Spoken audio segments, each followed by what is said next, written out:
Hi guys, Chef Kevin Belton here. Hope you're having a fantastic day. Now today I want to make something for you that everything is going to cook in one pot. Plus we're going to have a little side to go with it.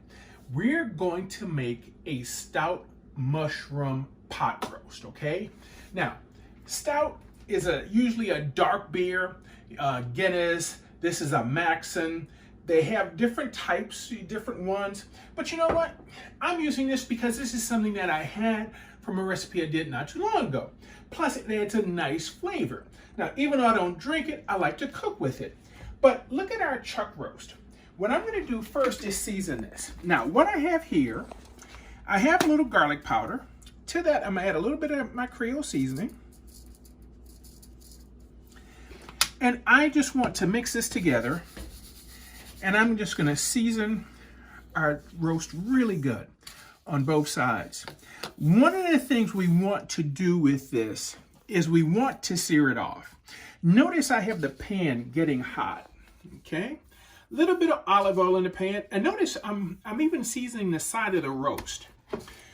Something that my mom taught me, and maybe you guys remember watching moms and grandmother do, whenever they cooked a roast, they always took the time to sear it off, because searing it off is so important. Because by searing it in a hot pan, what you're doing is you're locking in those juices. So since I'm doing this in a pot, you know, we could do this in a cast iron skillet and then throw it in the oven and let it go. But I'm using this pot because you're going to have a lot of stuff in here. So I've had this heating up. Take your time, and notice I'm going to do the side as well. Hear that sizzle? Okay? We want that sizzle. We want the pot hot so we can get that sizzle, because browning off is basically going to seal it. That's why it's important to brown it off on all sides, because it seals it, it makes that sear, and it keeps it nice and moist and juicy on the inside. That's why this is the time where you really can't rush this. You just have to take the time to do it. Now, I'm going to lay this flat eventually, but I'm going to take tongs to turn it. But right now, I'm just grabbing my hand, standing it back up. You can see how this side here, how it got that sear. Now, it's not going to sear as much on the edges, but it's going to sear just enough to seal it in. I have a little olive oil in the pot. And this is, like I said, just so important. So let's lay it down. Let me wash my hands right quick. See, that little bit of oil keeps it from sticking. But remember, when we put something in a pot or a pan, when we first put it in, don't touch it, because that way it can create its own little seal. So here, you can see what we're doing. This side browned off really, really well right there. You can see that right there. So I'm going to go ahead, get this other side seared off. Once I get it browned off really good, I'll take it out. And so when you come back next time you see me, we'll start getting our onions into the pot and start sauteing from there. So I'm going to get this other side browned off, and we'll see in a little bit. Welcome back, gang. It smells so good. Now, I've thrown in my onions, and yes, I've got a little scorch going down there in the bottom of the pan, but that's not scorch. That's goodness from our roast. Remember, we seasoned the roast, then we seared it off, okay? Now, my onions, I just cut the top and the bottom off, peel the outside, and I just slice them, just straight down. That's what you see in here. So now let's get in a little garlic. Oh, that garlic doesn't need much time in there. Now, here what I have more garlic, I have a little brown sugar, and what I had in here also was a little Worcestershire, okay? That's why that brown sugar and that garlic look so dark. That's what that was. Also in this, I want to go ahead and get in our stout at this point, okay? Now, this is going to help deglaze the bottom of the pan. All right, this will help get all those goodies up off the bottom of the pan. All right, oh man, I tell you what, the smell of this is so good. This is gonna come to a boil, all right? But let's get in our mushrooms. Now, I'm using two types of mushrooms. I'm using shiitake mushrooms, and these are baby portobellos, all right? So I just gave them a nice slice, and you notice I left them fairly large. I didn't want to cut them too small, because here as they cook down, they're gonna just wilt away. They're gonna just get in this moisture. They're gonna start to wilt down, and it'll just be so good. Now, this is gonna take a long time to cook. I like to cook this for at least a couple of hours. Now, we have an option. We can leave it here on the stove, or we can put it in the oven, okay? If you leave it on the stove, just make sure you kind of watch it, all right? You don't want it to burn. That's why I like to put it in the oven, because when you put it in the oven, you don't have to worry about it scorching underneath the bottom. Now, into this also, thyme. And I didn't take the time to take it off. Get it? Thyme? I didn't take the time to take, okay. Because basically, the thyme is gonna come right off of it, and we can get the stalks once this cooks right before we serve it, all right? Just right before we serve it. You can see these mushrooms are just starting to cook down a little bit. Now, something else we're gonna add in here, but we're gonna add this in until the last, say, 20 minutes.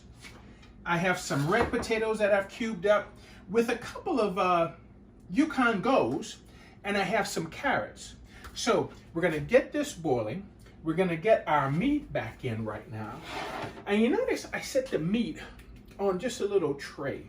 The reason I did that is because any juices that come out of that meat, we can make sure those get back in. Oh, but look at that, see that? This is gonna cook down so nice. We have that moisture from the beer on the bottom. Later on, if I need a little more moisture, I may add a little stock to it, okay? But I tell you what, now I'm gonna get the lid on this, and I think just for sake, I'm gonna go ahead and get this in the oven. Now remember, this has to go for about an hour and a half, 2 hours.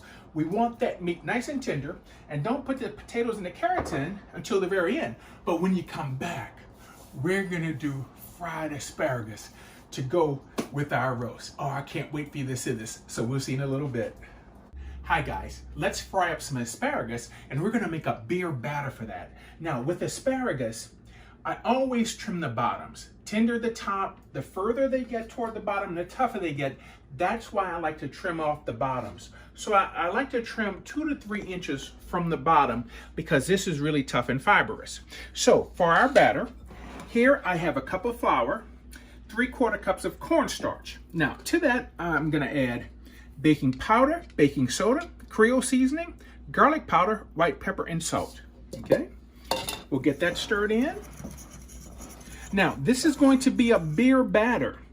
I have a cup of beer, and I have 3 egg whites. So we're gonna get our egg whites into the beer, get this mixed up really well, and this is going to make our batter. Now, this is going to be fairly dry. I have the oil heating up. So this is gonna be kind of a thick batter. And you know, sometimes with a batter, if you want, especially something like this, you could almost make it in like a mason jar, where we could just dip it right on in. Now, we want to make sure our oil is hot. I can see our oil is glimmering there and shimmering.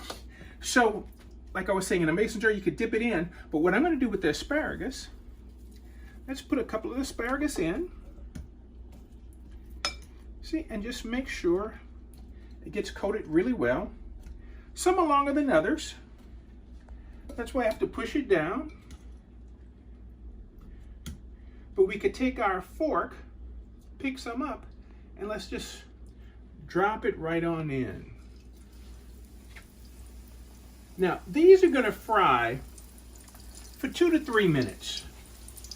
And if you notice, next to it, I have a tray, a rack with paper towels. And we're gonna put them in when they fry. So they'll fry for a couple of minutes. And I can't wait to show you how all of this comes together. Let's get these all fried up. Wow. Look at our roast. Now, you can see down in there, you can see I've added the potatoes and the carrots, the mushrooms. Look at the mushrooms there. Oh man. Now, I can take out our roast and take out our veggies and then reduce the moisture down and make gravy from this, okay? So if you want to take everything out, go ahead, add a little flour, and make this a gravy. Just cook it down and reduce a little bit more. But look how this looks with our asparagus. Now, next to our asparagus, there's just a little simple ranch dressing, all right? So I tell you what, for a couple of beer recipes using beer, here in our roast, we did a mushroom stout chuck roast with carrots and mushrooms and potatoes. And here is our beer batter asparagus. Tell you what, I think this is gonna be really good, all right? Thank you for hanging out with me, cooking with me today. Keep washing those hands, masking up, stay safe. For WWL TV, I'm Chef Kevin Belton, and we'll see you soon.